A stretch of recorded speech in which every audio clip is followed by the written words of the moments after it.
낭독 54일차. 형제는 또 다른 나이니 우애란 말도 새삼스럽다.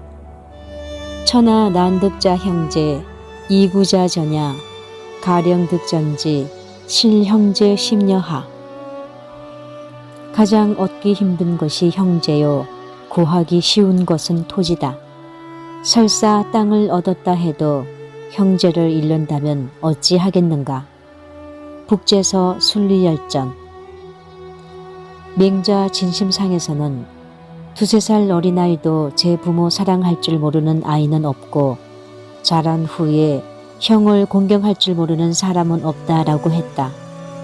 맹자가 인이란 사람이 하늘로부터 받은 선한 본성임을 가르치면서 했던 말이다.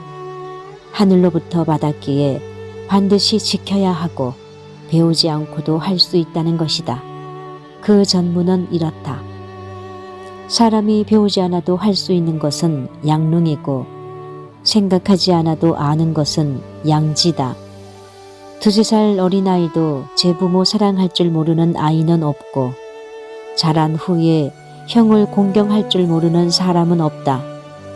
어버이를 친애하는 것은 인이고 우더른을 공경하는 것은 의다. 다른 까닭이 있는 것이 아니라 천하의 누구에게나 통하는 도이기 때문이다. 부모를 사랑하는 것은 인의 도리이고 형을 공경하는 것은 의의 도리다. 따라서 이 도리들은 천하에 통하는 보편적인 도리다. 어느 누구도 부인할 수 없고 어느 곳에서도 당연히 지켜야 한다. 시간이 지나면서 바뀌는 것도 아니다. 하지만 배우자와 자식은 소중히 여기면서 부모와 형제의 도리에 대해서는 관심이 점차 희박해지는 것이 현실이다. 특히 형제 간에는 그 정도가 더 심하다. 부모를 부양하는 일이나 재산 문제로 등을 돌리고 원수지간이 되는 형제도 많이 있다. 이런 현상은 이미 오래전부터 있어온 일이기도 하다. 북제서에 실린 고사다. 북제 때 임하고을에 살던 보명 형제가 전답을 두고 몇 년째 다투고 있었다. 고을 태수인 소경이 그 모습을 보고 이들을 불러 타이른다. 천하에 가장 힘든 것이 형제요. 구하기 쉬운 것은 토지다. 설사 토지를 얻었다 한들 형제의 마음을 잃는다면 어떻게 하겠는가. 이 말을 들은 형제는 부끄럽게 여기고 화해를 하게 되었다. 재물은 누구나 노력하면 구할 수 있다. 하지만 피를 나눈 형제는 자기 뜻대로 구할 수 없다. 특히 부모가 나이가 들었거나 타계한 다음이라면 형제는 다시 얻기가 불가능하다. 그만큼 소중한 존재지만 형제 간의 우애는 잘 지켜지지 못한다. 혼자 힘으로는 될 수 없고 함께 노력해야 하기 때문에 더 어렵다. 안시가훈에는 자기 자식은 사랑하면서 동생은 사랑할 줄 모른다라고 실려있다. 동생도 마찬가지다. 형을 부모처럼 사랑하지 않는다. 이러한 현상이 다음 세대로 내려가면서 형제 사이는 점점 더 소원해지고 멀어지게 되는 것이다. 형은 먼저 태어난 나이고 동생은 나중에 태어난 나다. 다산에게는 두 아들 학연과 학유가 있었다. 가까이서 가르치며 함께 할 수 없기에 더욱 안타까웠고 혹여 두 아들이 우애를 잃지 않을까 걱정이 떠나지 않았다. 하물며 집 뒷곁에서 노는 병아리를 보면서도 다산은 형제 간의 우애를 떠올렸다. 병아리를 관찰한 이야기, 관계추설에 실려있는 이야기다. 옛날 정자가 병아리를 관찰했는데 그것을 보고 인이라 했다. 내 집은 서울 안에 있지만 해마다 닭을 한 배씩 기르며 병아리를 즐겨 관찰하곤 했다. 막 알을 까고 나오면 노란 주둥이는 연하고 연두색 털이 송송 돋았다. 잠시도 어미 곁을 떠나지 않고 어미가 마시면 저도 마시고 어미가 모이를 쪼면 저도 쫀다. 하기애애하여 새끼를 사랑하는 마음과 어미에게 효도하는 마음이 모두 지극하다. 조금 자라 어미 곁을 떠나면 형제끼리 서로 따른다. 어디를 가도 함께 가고 깃들일 때도 같이 깃들인다. 개가 으르렁거리면 서로 지켜주고 솔개가 지나가면 함께 소리친다. 그 우애의 정이 기쁘게 관찰할 만하다. 효제라는 것은 인을 이루는 근본이다. 너희들은 아직 어린 병아리다.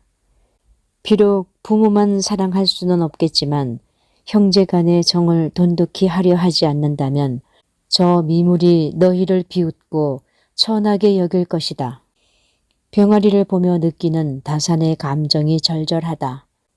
흔히 볼 수 있는 병아리의 습성을 통해 그 속에 깃든 인의 이치를 깨닫고 아들들에게 가르쳤다. 공허한 이론이나 이상을 말하는 것이 아니라 주위의 흔한 것들에서 가장 소중한 인의 이치를 깨닫고 전했다.